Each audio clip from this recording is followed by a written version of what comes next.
In case it's not abundantly clear by the types of games I make videos about, my typical games of choice aren't exactly what you'd call modern. I collect games as much as I do play them, and the majority of the games on my to-buy list are from older generations. Not that I don't own or don't have any desire to own any newer games, it's just that I'm not in any sort of hurry to buy new games when they are, new. I'm also aware that this essay is probably not going to convince anyone. I'm just giving my reasons as to why I typically don't, and also reasons why almost all of my videos will be culturally irrelevant and scorned by the YouTube algorithms, and I'm gonna stop writing the sentence now because it's making me sad.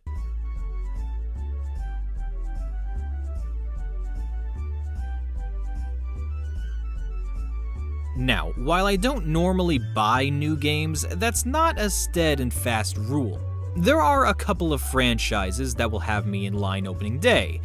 Dragon Age, Kingdom Hearts, and Pokemon are probably the big three. Mass Effect used to be on that list, but, well, let's just say my faith is a little bit shaken. Let's take a look at the last game I bought new. Kingdom Hearts 3. Solid game. I enjoyed playing it. Several people really didn't like it, but I did for the most part. But of course, the game that we all played wasn't actually the real game. Oh, no. For you see, you had to wait until the expansion DLC, Remind, came out. Okay, now you can play the full experience.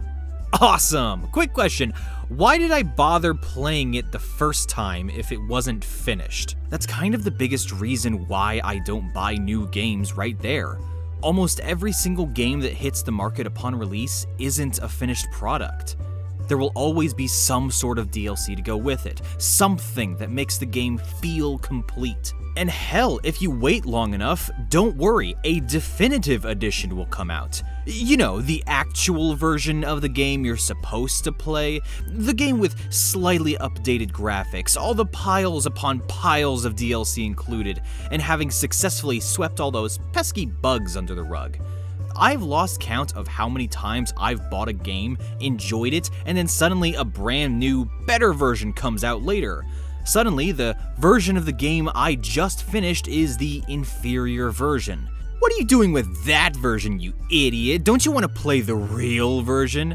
I honestly get kind of insulted by this practice. It feels like the developers themselves are telling me that the emotional investment and time I put into their games is completely invalid, and that if I want to play the only version that actually matters, it should be the new version that's come out.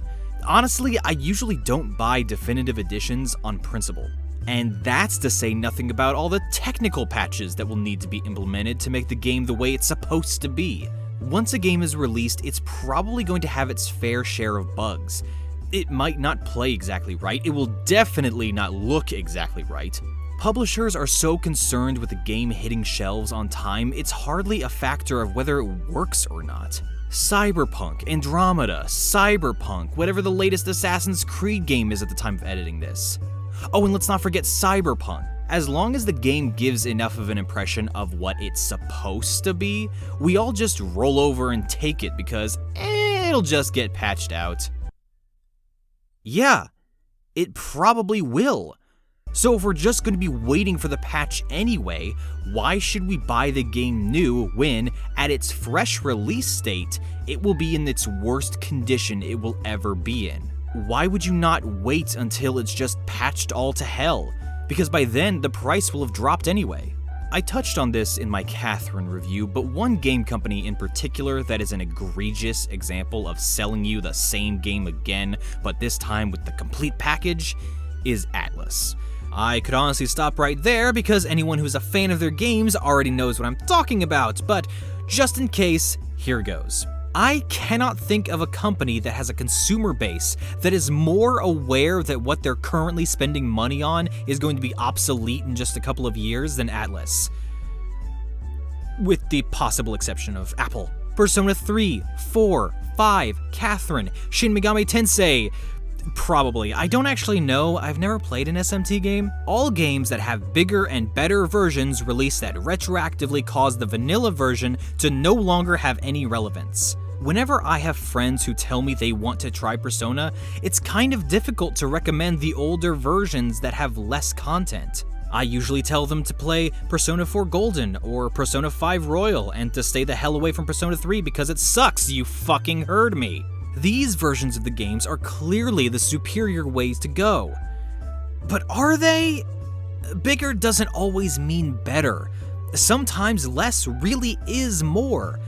There's a reason why I own Golden on PC but still haven't sold my PS2 version. Sometimes when a game adds on more, it takes away from the overall feel of the experience. Michelangelo's David is a masterpiece. Is it instantly improved when you paint it? Why wouldn't it? I mean, it's something good and you just added more to it, right? That means it's better. Yeah, sure, The Last Supper is great, but let's improve those graphics, shall we? Chopin's Raindrop Prelude is beautiful, but let's make it better by adding a sick guitar riff. You get my point. If you want to hear more about this topic, go watch H-Bomber Guy's video on director cuts. That's how I feel whenever a definitive edition of a game of this generation is released. But what about remakes or remasters of games that came out last generation? Or the generation before that? Or even before that? Well, that's when I start to get into an uncomfortable gray area. You see, I'm a game collector. I'm hardly ever interested in buying games that are just remakes or enhanced versions of older games. I prefer to play games as they were originally created.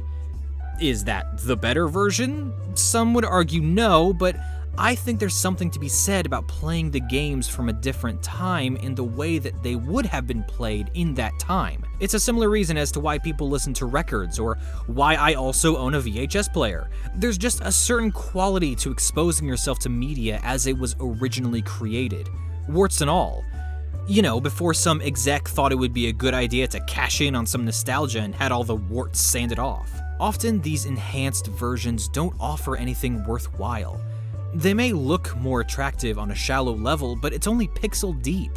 Graphics don't mean shit to me, so unless the game is doing something that makes this specific version superior, like with Wind Waker HD and the Triforce charts, or Persona 5 Royal and its additional nighttime hangouts, I don't really see much point in playing that version. There are, of course, exceptions to this rule.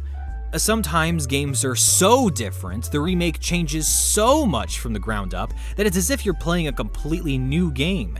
Games like the Resident Evil remakes, or the Final Fantasy VII remake. But if it's just something like the Mass Effect Trilogy remaster, why bother? I mean, my version is signed by Jennifer Hale. By default, it's better than any other version of the game. I think the best argument for these remakes is the idea of game preservation. Unlike film or books, video games are in a unique position that, in order to play classic games, you need a specific type of hardware in order to enjoy. And if you don't have that hardware, you're often shit out of luck. So I don't blame people who buy remasters or ports of older games when they have no other means of playing them. I guess I just can't relate. I know a lot of people who, when a new console generation comes out, they get rid of the last gen system because they're not going to be playing it anymore because they have the new one, which is a mentality I've never understood. May I introduce you to my PS2 that I've had since it came out? But of course, I've kind of touched on the real reason people buy new, haven't I? A lot of people only buy new because all their friends are playing the new game and they don't want to miss out. They don't want to be out of the loop. Or worse yet, they don't want to accidentally have the game spoiled for them. But with new games coming out all the time and the latest thing that people are talking about constantly changing, if you don't buy and beat that game within about a week, people have already stopped talking about it. Was it worth it? Was shilling out $60 for a game that may or may not actually be something you want, just to rush through it and be part of the conversation that's going to be over in a week and a half, and not take the time to experience all the game had to offer, and then just owning a disc that'll take up space on your shelf worth it? Was that week an enjoyable experience, or did it feel like work? Take it from someone who has never in his entire life been part of any sort of loop. Trust me, it's not worth it. The loop is overrated. At the time of writing this, it is the middle of October 2021, and I just now started playing Hades. I want to buy and play a game because I want to play it, not because I feel obligated to. And there's no guarantee that the new gaming experience will be something that'll interest you or be good.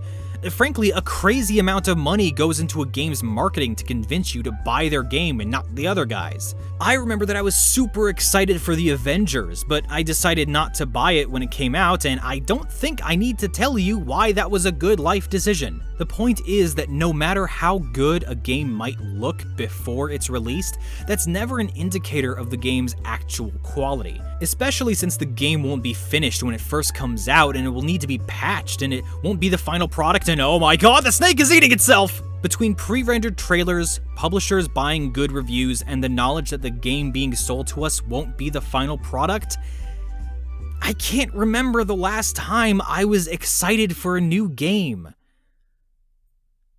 I miss being excited for new games. And now I'm filled with dread and pessimism. Thanks, gaming industry! I guess all this is to say that, as popular of a video topic as it is, you're never gonna see me making a top whatever games of insert year here, because in any given year, maybe I'll play one that came out that year. At the time of writing this, there are 7 games that have come out this year that are on my to-buy list. I have not purchased or played a single one of them. Now, if you'll excuse me, I'm going to go play another game on my PS2, because at least then, I'll know that what I'm playing is a finished goddamn product. Hey, thanks for watching, everyone. I hope you enjoyed another one of my videos about one of my spicy takes. If you'd like to watch more of my videos, feel free to check them out. Speaking of spicy takes, I just released a video talking about my opinions on the game Pokemon Coliseum, and if you enjoyed this video, feel free to give it a like. I'm trying to get to 600 subscribers by the end of the year. Think we can do it? Possibly. Anyway, hope you're having a good day. And if you're not, I hope it gets better. Toodles!